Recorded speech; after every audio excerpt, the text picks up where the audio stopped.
right, it's the usual as far as I can tell. We're live. Hello, everybody. Welcome to Musician Mindset. I have the incredible honor to introduce or re-bring him into your life if you know him already. One of my heroes of all time and one of the massive reasons I play horn and why I think a lot of us play horn. James Thatcher, hello. Hello. How's it going? I'm great. How are you? Yeah, I'm great. We already did this, didn't we? We did already say, how are you? Where are you? I am up in the hills in Idaho, overlooking the Sawtooth Mountains in a vacation home that we purchased. And we're thinking seriously about starting a music festival up here. I'm gonna be maybe, what is it, about 8-hour drive, but I can be there right away if you need another. Okay. If you need a Well, second. yeah. We'll see. We'll see what happens after this Corona thing. And but anyway, it has a lot of promise. Yeah. Wow. How long you been there? We closed on this place June the 4th. So Okay. we've been just a couple months. Wow. Beautiful. Way to go. Yeah. So we go between here and our home in the Los Angeles area. Yeah. Great. Yay. Awesome. So you're kind of missing out on all the heat wave and fires. Yeah, that's why I'm up here right now. My children called and they said, "Don't come back." It's just so. And that's why that's why they said don't come back. So you're kind of missing out on all the. I have to mute that. Just making a joke. That's otherwise they want you to come back though, right? Hard to say. How many kids, if you don't mind me asking? How many? I have 5 children. Beautiful. Yeah. And 14 grandchildren. Oh wow. Wow. Yeah. So you guys are just resting up. It's this is our escape place. This is come up and visit and then get out of here type place. Right. We know there's lots of space, but it's for us. Yeah. Right. Awesome. Wow. Well, thanks for doing this so much. It's nice to have everybody trapped in their homes so they can come to these Zoom meetings and and watch them too. Thanks for watching, everybody. I have a question that I'm going to start asking people, and it's the most non sequitur question ever, so don't worry, I won't do it again today. But ready? What is phrasing? It's not a test either. I'm not testing you on it, but I've had recent discussions with my students about what is phrasing, and kind of some think it's what the composer wrote, and other people think it's what you do with your sound. I'm a little paranoid. This is the first time I've asked this question, so I hope I'm not freaking you out. But are you asking me for my opinion, or? Because the Field of Dreams soundtrack is the phrasing I'm trying to copy with every note. Right. Well, let's see if I can put it in words. To me, phrasing, it's a lot of things. Yes, it is what the composer has written, but I also believe that we are in a collaborative art where the individual performer does play what's written by the composer, but also adds his or her own special feelings and interpretations. I mean, Brahms, when he wrote his violin concerto, he and Joaquin, they spent a lot of time talking about the violin and this and that. And this is what I think phrasing will do. One of the greatest horn players, phrasing-wise, I feel, was Dennis Brain. He not only he knew how to make a phrase, how to set forth an idea, and then put his own nuances into the ideas that were there also. So, phrasing, it's a bit of that's a bit of a nebulous answer, but I'd like to leave it with if you think of phrasing as something that you're collaborating with a composer, and yes, there are sets of rules and things that sometimes the composer will put down, but also we have our own interpretations to do that. Now, as a studio player, I had the liberty of putting a lot of my own phrases into music because it was new. But I'm thinking in particular of a movie called JFK with John Williams. And I came in, and as I read through it, I had kind of there's a solo horn part that goes on for about a minute, and then the strings come in. I think it's one of John's finest compositions. But as I first played it, I just felt, well, this needs to be kind of militaristic, and so I played kind of that way. And then afterwards, John and I sat down, and he said, I'm hearing more and feeling more of something more lyrical. But I like what you did with the militaristic thing too. So can we combine the two? And so after John and I discussed that, then I phrased it that way. Now, as far as the standard repertoire, I mean, there are certain ways that solos are done. I think in, like, for example, Till Eulenspiegel, where you put specific accents in certain spots in the opening, which makes it just flow beautifully into the tempi. It makes it easier for the conductor also. And I taught one student this one time, and he looked at me and said, well, I respectfully disagree with you. I said, well, okay, that's your prerogative, but you're not disagreeing with me. You're disagreeing with just about every other principal horn player in this country who believes in this particular way of phrasing. So, phrasing to me is like intonation. It can be a no-win or a win situation. Yeah, awesome, totally. Wow, well, that wasn't nebulous at all. Jeez, but now if I'm gonna only have time for one more question with these rich answers. Like, that's awesome. Thanks for sharing that. I wish we could hear your first version, that militaristic version of. Well, it was very bum bi bum bum bi dum ba da da da, like that. And Yeah. John said I wanted a little more lyrical. So ba di da da bum bum ba da da da, and I sort of Frank Sinatraized it a little bit too. Yeah. Well, now I just had a thought. Wow, this is great that I have you here to ask this part. In JFK, there's a moment where they're talking about Hoover, I think, and some other people, and there's a Mozart third horn concerto playing in the back. That's Dale Clevenger. Really? Yeah, Dale, and it's if I'm not mistaken, it's either a Czech or a Polish orchestra that he performed it with. Right. Funny. Oh, neat. Okay. I've always wondered that about it. Yeah, I would like. Yeah. So phrasing also. Well, I was just writing about this last night and building an online course for training and audition prep and training in thirds, it's called, and how you get all the requirements, all the fundamentals and pitch and intonation, accuracy. But at some point also there's a way, once you get above that, to phrasing and color choices, that the pyramid or the shape of the choices gets wider in some ways. I was picturing it like this, that they're stacked on top of each other. But I've come now to think that there's more choices with phrasing than pitch or intonation or accuracy, especially. Right. Like I said, coming from a studio standpoint, of course, I played for 8 years in professional orchestras before I started my career as a studio player. Mexico City, Phoenix, Utah Symphony, and Los Angeles Philharmonic. I was playing with all those guys.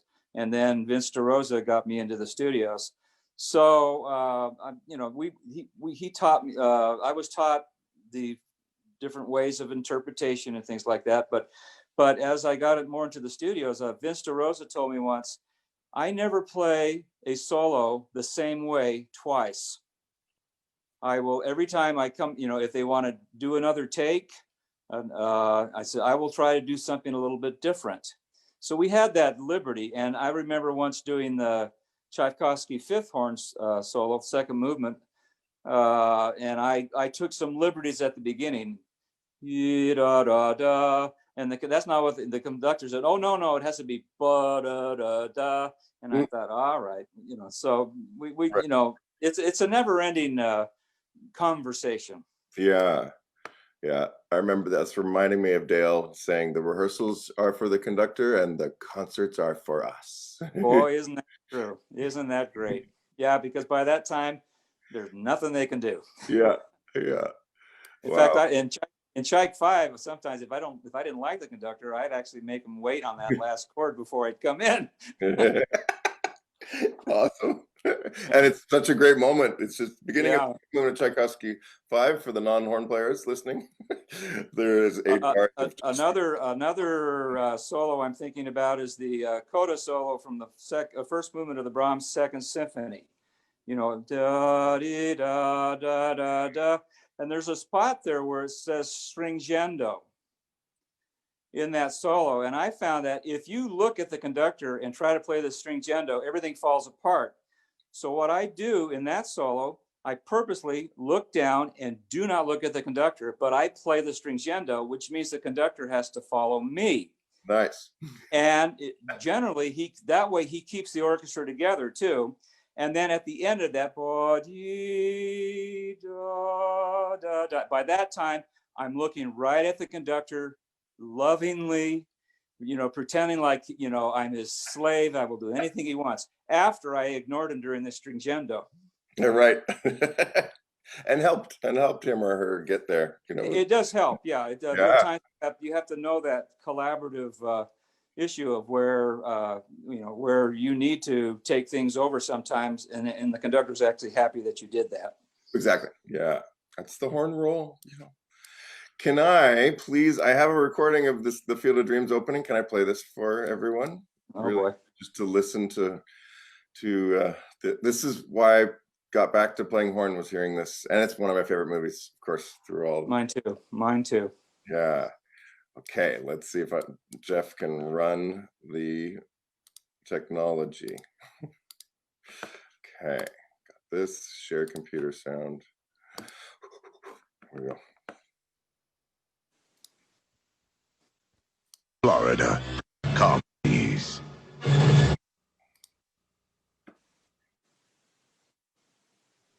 James Horner, right? Yes.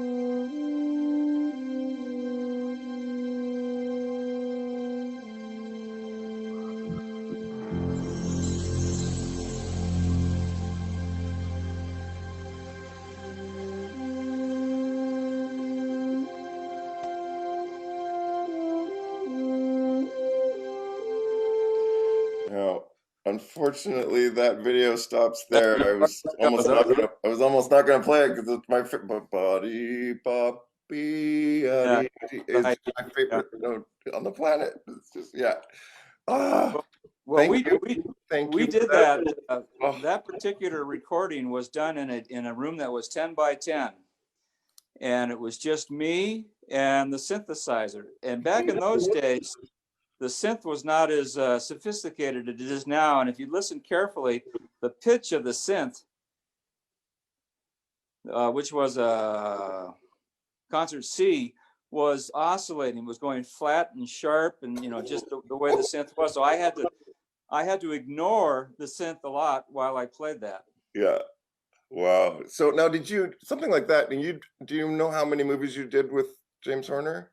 At least 60. Sorry, it sounded like you said 60. 60. At least. Wow. I was just wondering, J.G. Miller writes Big High, and that he's listening to this. Kiddos already loves this, and they're holding their baseball gloves right now.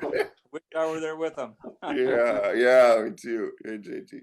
So, did you just something like this? What, did you just show up and went to play your part, and all of a sudden, where's the orchestra? Or Yeah, there was. It was like I showed up. We did this at Television Center, CBS Television Center, and right in the middle of Hollywood. And I walked in, and there was a little, 10 by 10 room and a microphone. And James said, "This is you're going to love this movie. It's just a great movie, and here's what you need to play." And he put the music in front of me, and I listened to the synth and went at it.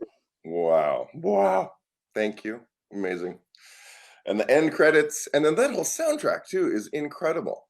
Well, I love the end of the movie because in that particular instance, we were in a full orchestra situation. That was done at Warner Brothers Studio, and my colleague Brian O'Connor was there playing second horn, and it's just that's such beautiful, beautiful writing. Yeah. And so that was a little freer than the actual opening because we had a big orchestra and we're able to a little more give and take with everyone. Right. Yeah. Oh, it's amazing. So, I know you get asked this a lot, but I'd love to just pick your brain about your favorite film scores that you got to. Well, I've done over 3,000 recording projects, so it's so just a few hundred of your favorites. What? Well, one that sticks in my mind is Hook.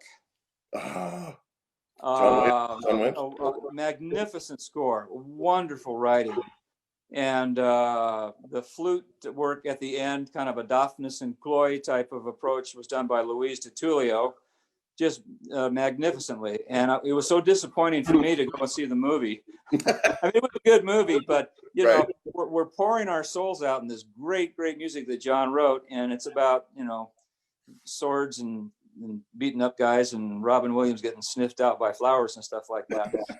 Yeah. But know, it was a great time. I have a drawing in my studio of an orchestra slumped over with heat coming out of the orchestra, and John Williams up there going, "Okay, one more time." And that drawing was done by Steven Spielberg. Oh, wow. Yeah, so I have that in my studio. I mean, we worked really hard. I went up to John halfway through the sessions and I looked at him and I said, "I'm having a great time." And John looked down at me and said, "So am I." Yeah.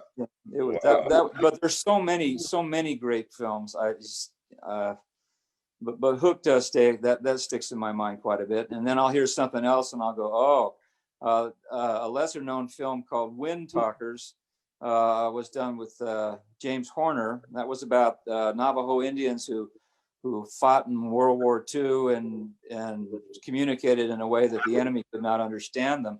But the end of the movie, the last 10 minutes, I forgot I had all these great horn solos, and I just listened to it, go, wow, what a lucky man am I to be able to perform that. Yeah, and what a great lineage, what we get to hear throughout all that. I could spend hours and hours talking about these things. I want to get to some other questions. Dances with Wolves? Dances with Wolves was John Barry? That was John Barry. And I had a horn section of 10 players. Right. And that was a very special movie for me because I got to use in my section some of the horn players who were my father's generation, Richard Parisi and those, and in particular, and these were guys that I used to sit and play second horn to, or in the section to, and I just, I loved sitting next to these guys. They were great players and wonderful human beings. And now I got to kind of return the favor and invite them to be in that section. And John Barry was just magnificent to work with. He had a great sense of humor. He got up and looked at us all once. He says, my music is very slow. It's sort of like sex. Slow sex is good. we just lost it. I mean, we couldn't play for 30 seconds, Yeah. But he had that, John Barry had a way of not taking himself seriously, except he took the music seriously. Yeah. We did a bunch of recordings on that, and then he looked up at me. He said, "You got another take in you, old boy?"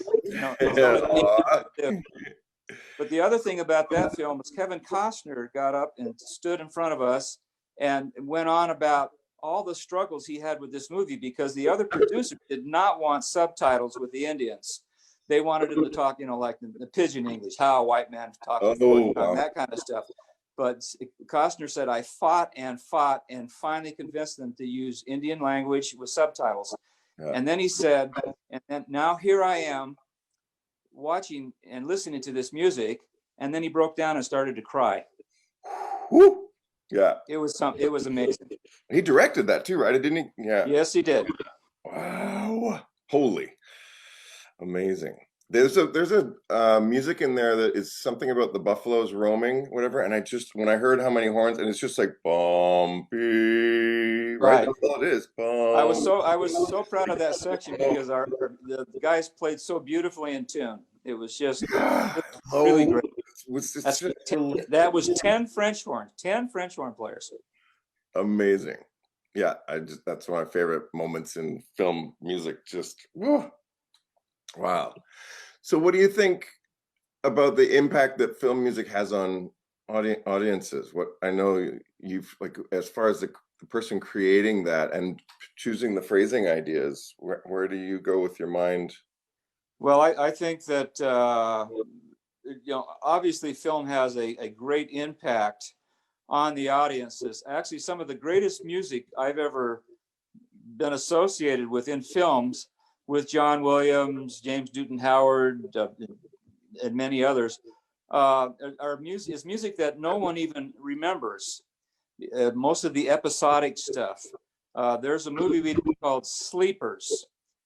It featured the French horn and acoustic bass with John Williams writing the music. But during the end of the movie, there was this scene where all the characters came together at a restaurant, and it's some of John's greatest music. But nobody knows what he wrote because John so skillfully pulled the audience into the film. Yeah. Wow. Right. So it pulls you in, but you're not aware. Yeah. But you're not aware of it. Yeah. What about the Grand Canyon Fanfare?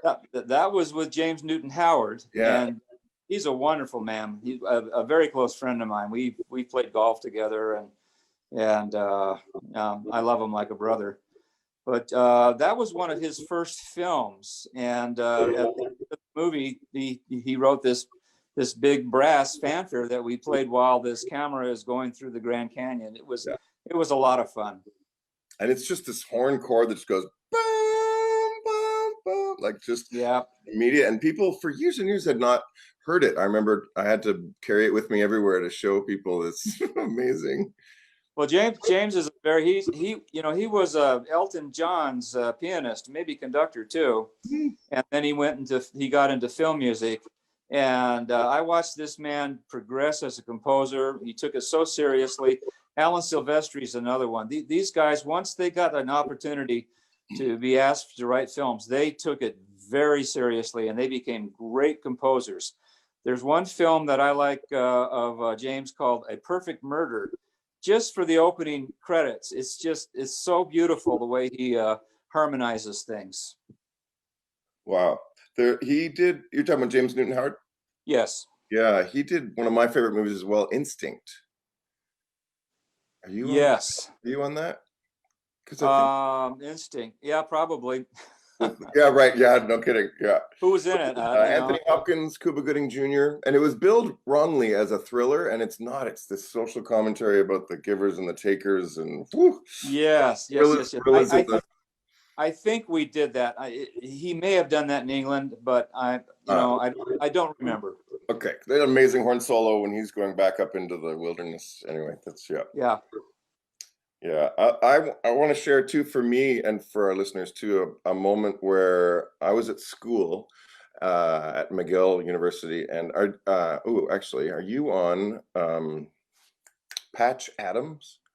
I should have looked that up. Oh yeah, that was Mark Shaman. Oh, okay, right. He's a comic book too. Mark Shaman. There's another wonderful composer, great sense of humor. Huh. But we did Patch Adams. We did all of the Addams Family. A lot of films I can't remember right now. But he wrote City Slickers. Oh, that was Mark Shaman also. Yeah. Oh wow. Okay, that's a huge part. So I was at this movie, and I was just starting to get back at school and playing horn and watching this movie about Patch Adams, who is a doctor who helps people through humor and the clown nose. And I'm watching it, and I'm going, geez, there's these people that are putting their lives into medicine and helping people through all these things. And all I'm doing is studying music and self-indulgent and blowing into a piece of metal. And geez, I'm not going to give what they can give to the world. And then this moment happens in the movie, and a character has a horrible experience, and I'm crying my eyes out, and I'm just like, okay. And I had this flash moment of, if there was no music in this movie, I would not be having my life changed right now and crying and being all this emotional. And since then, I've never asked myself if it's worth it, what I'm doing in music and how valuable music is. I'm glad you feel that way, because that's the way I feel too. Yeah. I have a neurosurgeon and a horn a hobbyist, a horn, and I was telling him how great it must be that he's a neurosurgeon and he saves people's lives and this and that. And he looked at me and he said, "Let me tell you about my business." And then he went on to talk about politics and medicine and nurses and this and that. And I thought, I'm never going to complain about the politics of music again. Politics are everywhere. Yeah. Yeah. And find focus in the chaos. Keep going. Exactly. Yeah. You mentioned your dad. Can you mind talking about him? My father? Father, yeah. Well, I have two. My father was a choral teacher in the high school systems, junior high and high school, and for 40 years he taught those kids. And he started out teaching kids who had come from the Depression Dust Bowl areas, Arkansas, Oklahoma. They call themselves Okies and Arkies. And he finished his career was primarily teaching Hispanic kids. So what I'm telling you, my dad worked in a economically deprived area, and they loved him. This was something that they needed to have, and he served these kids for 40 years. And then I have an uncle who has passed away now, but he was principal horn and a conductor in Mexico City with Eduardo Mata, who was a great conductor. And that's where I started my career. I went down there when I was 16, and my uncle taught me and got me into playing professional orchestras. So I owe a lot to those two men. Wow, amazing. How long were you in Mexico? Several months. The first time my parents sent me down there because I was getting too close to a girlfriend, so they wanted me to get out of LA. and it worked. It changed my life. I went down there and fell in love with the professional world. And the first piece I heard was one of the songs from the Three-Cornered Hat by Manuel de Falla, and it was over for me. By the time I was 16, I knew this is what I wanted to do. Yeah. Whew. Well, you've been doing it. Jeez. That's where's the time gone? That's what I keep saying now. Can't believe it. Yeah. Where is the time going? I want to talk about your now playing recording, and if you have any others. I hear a rumor. I asked Amy Sanchez for some questions. She says huge hello. Oh, great. Got back from a 9,000-mile trip in Alaska after being in South Africa. So yeah, she says hi, and she's asking, she told me you might have a few other pieces in the can ready to release. Well, I finished. We recorded the Strauss Second Horn Concerto, but that was done. We sort of slam dunked that. We did the whole thing in about 3.5 hours between recording dates. In other words, the orchestra, there was a Hollywood Film Orchestra, and we had a day off between dates. So we just went back into the studio, and everybody sat down where they had been doing the film. And Sean Murphy, who records for John Williams, recorded everything and did a great job. Yeah, so that's out there. I've also it's out there? It's been released? Yeah, it's out there. You'll find it on CD Baby or something like that. Oh, awesome. Okay. I gotta go. Good night, see you. I gotta go. Sorry, bye. And what else? That's exciting. Well, my son, who's a very fine tenor, and I, shortly before the pandemic, we went into Capitol Records, and I got a lot of my string player friends from the festivals that I play in, like Tim Cobb, who's principal bass with the New York Philharmonic, Andres Cardenas, who was a concertmaster with the Philadelphia Orchestra, and others. And we're all very good friends because of our festivals. And we all congregated, and we recorded the Britain Serenade. With you and your son? With my son and I, yeah.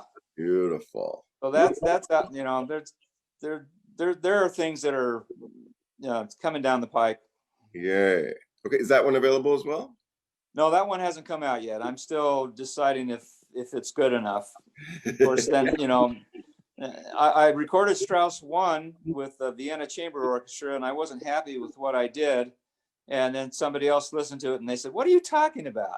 That's the problem when I'm sure you know this too, being the great artist that you are. We're so picky with ourselves sometimes that we have to kind of put those recordings away for a while and then come back and listen to them, because we're looking at every wart and every wrinkle that a lot of people don't recognize.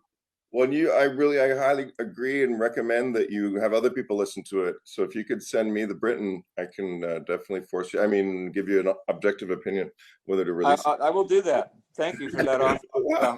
It's done. I had a great sound engineer. His name was Dennis Sands, and Capitol Records worked very well. We did that in 4 hours too. We just, we're so used to slam dunking things here in Los Angeles. Yeah. We said, okay, we got 1 day and 4 hours. Let's do it. So we finished. My son did a great job. Awesome. And you working on any compositions or anything? Or? Oh yeah, well I am. That's my other secret life. I've been writing my whole life, but when I got into the film industry and I heard how good these guys were, I said, I think I better stick to the French horn.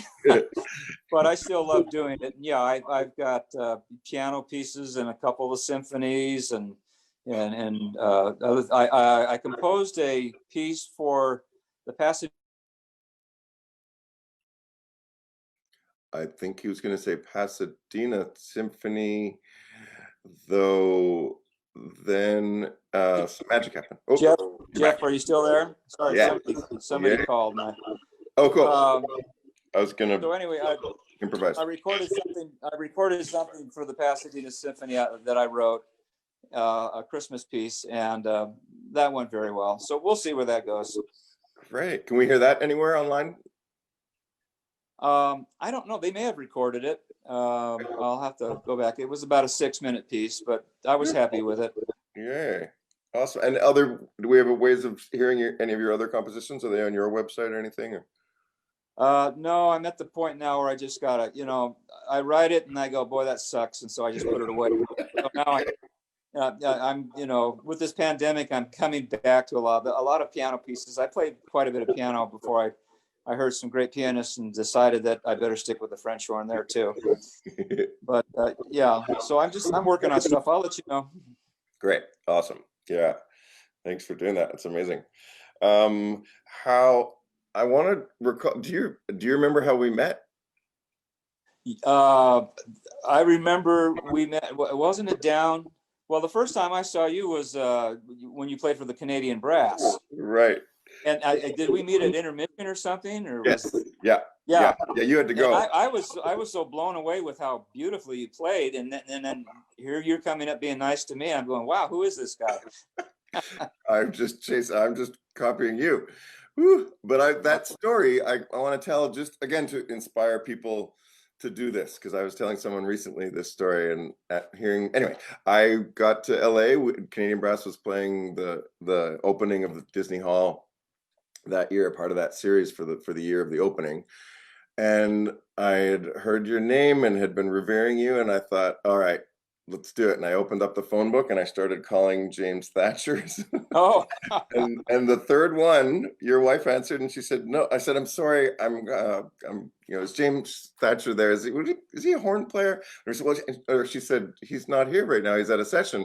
Can I leave him a message? And I just kind of sheepishly said, well, I play with Canadian Brass and we're doing a concert tonight, wondering if I could leave him some tickets or something. And she said, I'm sure he would love that. And then and I talked to my friend Amy Sanchez, and so she was going to go, and she's going with you. So I stand up to play bim bum bia digga digga digga bum bum bum bum bum, the Mozart rondo from the quintet, right, with the quintet, and I play the first phrase, and then comes to another part, and I'm kind of looking, and the audience is quite close in Disney Hall. And then I see Amy, and then I slowly look. That must mean that person's James Thatcher. And I hear my next entrance go by, and I hear the. Oh my gosh! Well, sorry about that. I'm playing for James Thatcher. Yeah. Yeah. So go for it. All your heroes, because look what happens. Well, you guys are my heroes. I just, there's so many great horn players in the world, and I'm just so overwhelmed and grateful that I get to know these people and call them my friends. I finally got to meet Dale Clevenger just a few years ago, and we went into this Italian restaurant and we closed the place down. Yeah. We sat there for 3.5 hours and talked, and he's, I consider him a very good friend now. Yeah. Yeah. Oh, was that at the IHS? Yes. No, yeah. Yeah. Wow. Amazing. He's going to be here tomorrow night. Dennis Houghton's coming over. We're talking horn building, and we're going to be social distancing. He lives next door. Like, it's such weird lives we get to. Give him a warm hello. I will. Yes, I will for sure. Yeah. He's been watching these. So, and maybe he's here. I'm not sure, but yeah. Oh, yeah. What a life. Thank you for inspiring it. Can I dive back into, well, actually, JG's asking about your piloting. Get up in the air much, fixed wing or rotary still? Well, I've been flying for 30 years. I have my own airplane.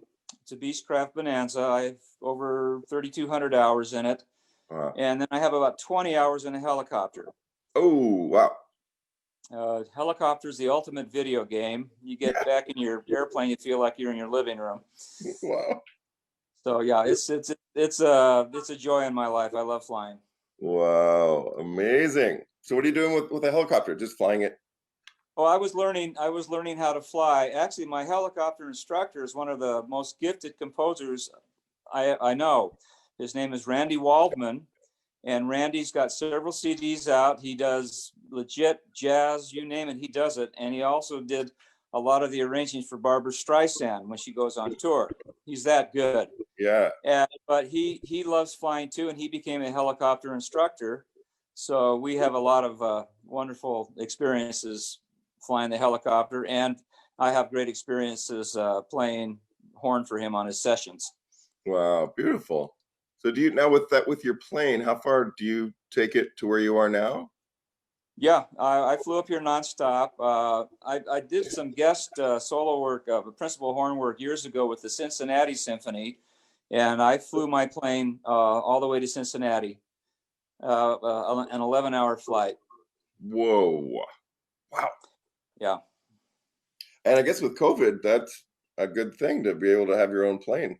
Having your own plane is the ultimate in social distancing. Right. Yeah, it's great. Good for you. Oh, that's amazing. Yeah. Wow. Well, I don't want to jump around too much, but I also want to touch on all these things. You also, have you ever played baseball before? Have you? Yeah, I was considering playing baseball professionally. Uh-huh. And I went as far as American Legion, which is after high school. I did a little semi-professional. But I remember in American Legion, I had a very close friend who was about 6 inches taller than me, and he was a left-hander. And we would, pitch to. I was a pitcher, and we would pitch to each other. And by the time we got done, my hand was like hamburger. And I said to myself, "This is a whole different world. I think I better consider the French horn more seriously." And my friend, he ended up pitching for the St. Louis Cardinals. Oh, wow. Yeah. So yeah, I love baseball. Yeah, and Field of Dreams and your dad and all this all of that connections. Whew.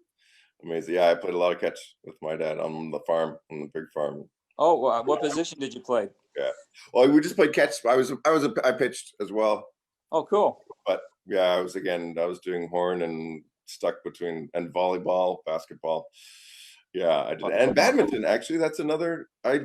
You play badminton? I love it. Can we play? Yeah. Are you serious? I'll be running my head off, but I play 3 times a week in Southern California. I belong to the Manhattan Beach Badminton Club. Wow. I'm a hardcore badminton player. That's what I hear. Yeah. Yeah, Amy Sanchez and Annie Bosler. I took them out once and played. I took them to the club. Awesome. And the next day, Amy said, I found muscles here I didn't know about. Oh, yeah. Yeah. It's a great sport. I love badminton. I don't think there are many sports that you're more sore. If you haven't done a sport for a while and you do badminton, because it's drop shot, clear, drop, like you're forward and back. Yeah. And the great thing about badminton, if you miss the bird, it's right down there at your feet. You just pick it up and you start playing it. It's a great as sport. hard as you can. Yeah. Yeah. it's a great sport at any level, beginners to the very hardcore. Yeah. And I'm playing with a group now of former international champions, and of course I'm the dumb guy in the group, but I'm good enough that they let me play with them and they show me what I'm doing wrong and this and that. So I'm really enjoying it. Yeah, it's such a great sport. Also, remember once a couple of things. I got hit in the head on a rebound playing basketball the morning before a concert, and it was Right. And then racquetball or squash, my fault. I went in front of the guy, but he hit me across the head with his racket. So it's just with badminton singles, there's no injury. Same with tennis. They're super safe. Right. Yeah. And yet your legs are always under stress. So you don't realize what an exercise you're getting there. It's not like you run, relax. You are moving and sliding and jumping and you're always under stress. It's a great sport. Yeah, and diving at a blur. You're guessing where that thing's going at the speed that your guys are hitting at, probably. Yeah, the shuttlecock goes 200 miles an hour, and so you guess or you interpolate where the bird is and where you think that smash is going to go. Are we boring your students right now? I don't care. I mean, I don't know. 200 miles an hour, really? Yeah, those pros hit at 200 miles an hour, and you just go on Google it. The badminton matches. Yeah. You watch these guys, and and it's incredible. Yeah. Anyway. Okay, so can we play next time we're out? You let me know, and I'll take you down. I will. Okay. Right now we're in COVID, so everything's shut down. But it's a great club. You'll love it. I've been trying to take you to the Magic Castle, my club in LA. Yeah, I've been there thanks to you, actually. So I love it. Yeah. Oh, did you go that day that everybody went at IHS? Yes. Okay. Because I went and then I flew to Korea an hour later, so I didn't get to hang out with you guys. Oh no. Okay. Yeah. What about? Here's another question for musician mindset. What do you think is a good way of thinking about the difference between practice room and performance? I draw a pretty clear line. Most of it's similar, but what are some differences maybe that we can revere in performance or in practice? That is its own thing. Are you talking about the actual rooms themselves? Mental things. What you think you're doing in the practice room versus what you think you're doing in performance, maybe, and what serves either well for our students. Well, what I've found is generally when I'm in a studio, which is a very large building generally, or in the concert halls, we play a lot louder than when we're in the practice rooms. And so I found a lot of the students that I have who spend all their time in the practice room, they get it so it sounds really great in the room, but they forget that they have to exaggerate a lot more than what they're doing in the room. And when I taught at USC, I would tell my students, this is what it should feel like. So I would have them play as if they were in the concert hall. Of course, then the teacher in the next room would come and knock on the door and say, hey, give us a break here. We can't hear ourselves. Yeah. Sorry, I can't hear you. Yeah. So I think that's one of the main things is realizing that the art of exaggeration or playing for the hall. And that's like I said, that's still the same in the studio too. You have to play out to get there. And context. And is there anything you do differently when there's a mic versus a concert hall? I mean, I'm sure there is. General templates. It just depends on where they put the mic. For example, there was an old television show called Dallas, and it had this great French horn solos, and I was playing fourth horn. My teacher, Vince DeRosa, was playing first, but where I sat, there was a cotton baffle that was 2 feet away from my bell. So it was like playing into a pillow. So I just said, I'm just going to play clean, and I'm not going to try to overblow or anything like that. And then it went fine. So yeah, it's understanding where you're being mic'd, how you're being marked, or especially who is the sound engineer. Mm-hmm. The sound engineer is critical as far as I'm concerned. You can get a guy in there that no matter what you do, they can make it sound horrible and people think you're a bad player. Or you get another guy coming in like Sean Murphy, Dennis Sands, Bruce Botnick, and many others. And when I see them walk in, I just breathe a sigh of relief because I know they're going to make me sound like it should sound. Yeah. Yeah, the filter through which all that runs, right? Yeah. Yeah. Wow. Could you talk a bit more about Vince DeRosa, please? How? Vince DeRosso is arguably one of the greatest horn players I've ever sat next to. Yeah. He started when he was 15 years old. His father was a studio clarinetist and died when Vince was 15. And that left him with a mother, a brother, and a sister to take care of. So they took him under their wing in the studios, and he began playing professionally at that age. And his phrasing, his intonation, his nuances, everything was just magical. Sometimes I'd sit next to him and I'd lose my place because I was listening to him so hard. Like, Yeah. how is he doing that? How does he make that? He's an octave above me, but he makes it sound like he's playing in my octave, that sort of stuff. He plays so perfectly. And of course, a lot of his technique was brought over from England from Alfred Brain, who was Dennis's uncle. And so how the embouchure works with the air column, how to play, play correctly, fundamentally correctly, were really big with him. And I just can't say enough of the man. He's the reason that I had a career, because he played so beautifully and so accurately that composers just started writing for the French horn all the time. And so when I walked into the studios and they started writing solos for me, it's because they had been writing solos for Vince. And so they just assumed that the French horn could play solos like that all the time. So I worked very, very hard to come up to his standard and try to maintain it the best I could. Yeah. You have some favorite recordings of him to nudge people toward?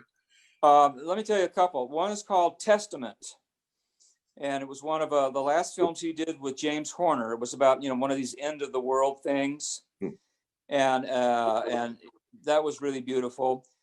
Mary Poppins has a scene in the where they're on these carousel horses going through the countryside, and it's all French horns, and Vince is playing the high horn part there. It's just wonderful to hear him do that. Of course, Days of Wine and Roses, he started out that solo. He did so many beautiful things with Henry Mancini.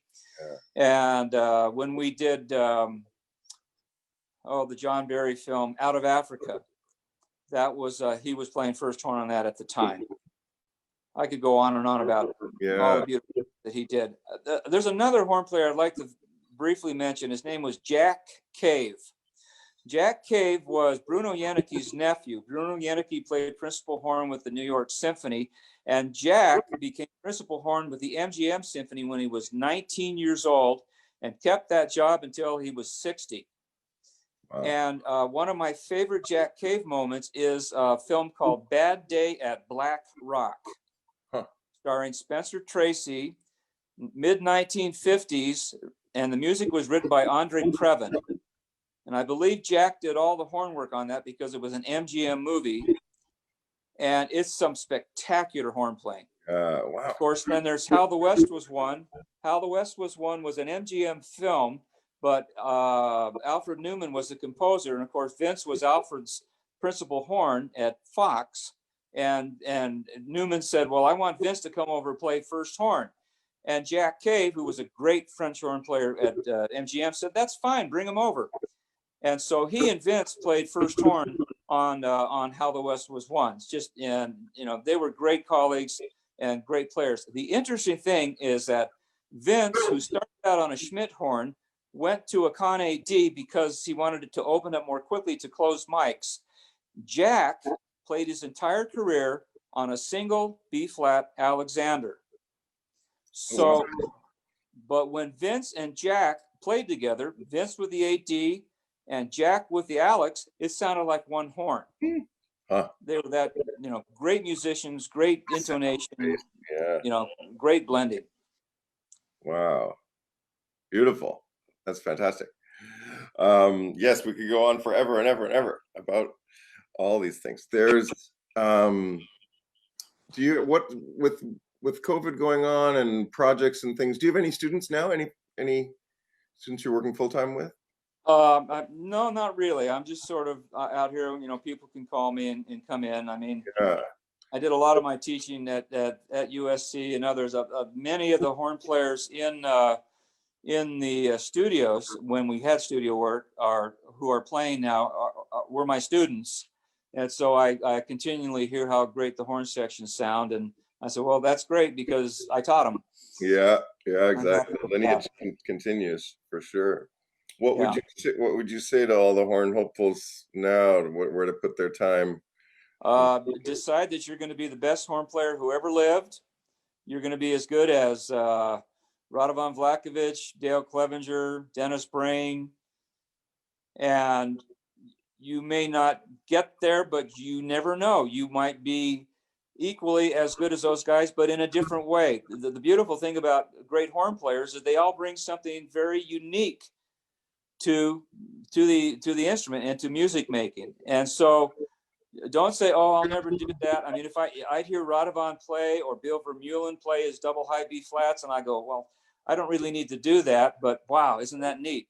Look what I can work at. Or Jeff Nelson, listen to how he plays, and so don't be intimidated by people. Just listen to it and go, wow, look what I have to work towards. Beautiful. Yeah.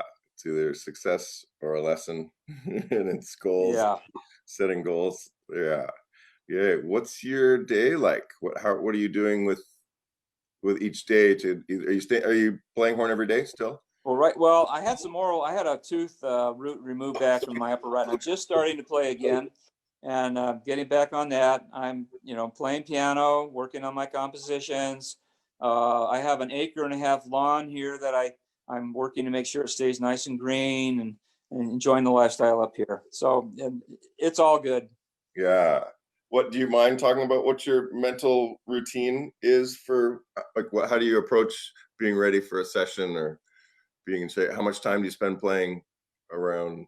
Well, it depends. If I've been working all day the day before, I know I'm in pretty good shape. Right. What worries me about studio work is that sometimes we'll be on calls where we don't have much to play, maybe for even a week.